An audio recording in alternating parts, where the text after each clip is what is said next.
Okay, I want to talk to you a little bit more about sources. This is useful for the project and the proposal. At the proposal stage, you should be spending quite a lot of time searching for sources that could be good and then checking that they are good for the topic you want to do. So some of the work that's involved in preparing a proposal, quite a lot of the work, is about searching and filtering. Good sources, bad sources, useful, not useful.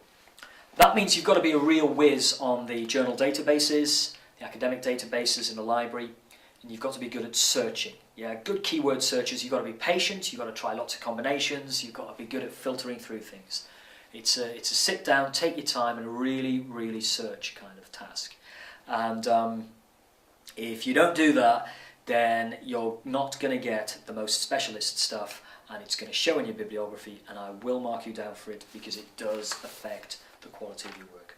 So sources are really important. They're important at this stage, not after the proposal. It's something to do now.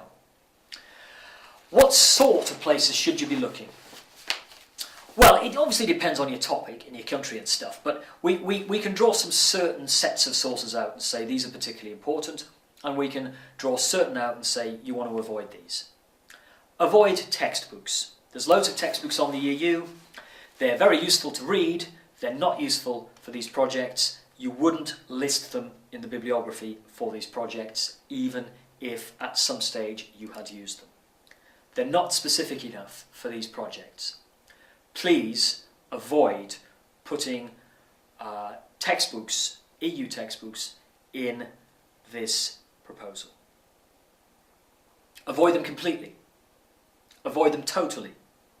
Avoid them 100%. I want to see none of them in your bibliographies. What I want to see is more specialist stuff, which will fall into various categories, and you should generally have a mix of these categories. There are certain journals that are particularly brilliant for the sort of topic that you're going to do. There are European journals on public policy, it's West European Politics, Journal of European Public Policy, Journal of Common Market Studies, New Political Economy, Review of International Political Economy, International Organisation. You know, there are a string of very useful journals that you need to be au fait with, use them a lot, really search for stuff on your topic in those journals because they'll be there and they're really good. Now they're listed on page 9, the really brilliant ones are listed on page 9. On most areas, I would expect to see a few journal articles from these journals in your bibliography.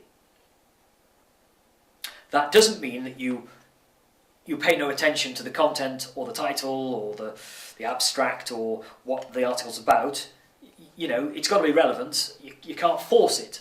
What I'm saying is you should be able to find stuff in these journals. They're particularly good, so start looking in them. So these are really good journals. They're massively recommended. Anyone who said to me, could you give me some advice on sources? The handbook, go to those journals. These are great journals on European politics. Okay. You've then got some websites. Yeah, well, you're definitely going to need some official documentation from the EU and from your member state, and possibly from other authorities, think tanks and groups as well. It's quite possible. It does depend what you pick, but you're definitely going to need some policy stuff. So I'd expect to see in your bibliography some policy references, obviously, and some member state stuff, you know, and it might be a mix of what the member state government says about that policy documents, policy statements, but also reports that the political bodies in that country may have drawn up on the issue or the sector or, you know, the wider implementation or effect of policy.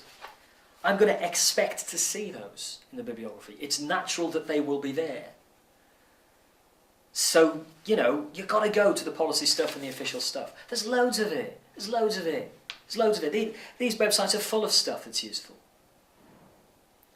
But go for reports, go for proper statements and reports, go for proper directives, go for proper, valid, primary detail about the nature and content of policy. So there's an official literature, there's journal literature. I think a good way of getting into discussions about controversial policy areas and issues is to use the quality press. The quality press, the Financial Times, The Economist, which is phenomenal, does loads of stuff on every possible thing you might do your project on. Does it regularly, it's out every week, is really up to date, really contemporary, regular. So what I'm implying is it's really unlikely that you wouldn't use The Economist. It's sort of a bit odd if it isn't there. It should be used quite a bit. And they're kind of conventional mainstream sources, and you might find some kind of disagreement between what they'll say and critical sources like Le Monde Diplomatique and the New Internationalist. Depends what topic you're doing, but you know what you want is a balance in those quality press sources.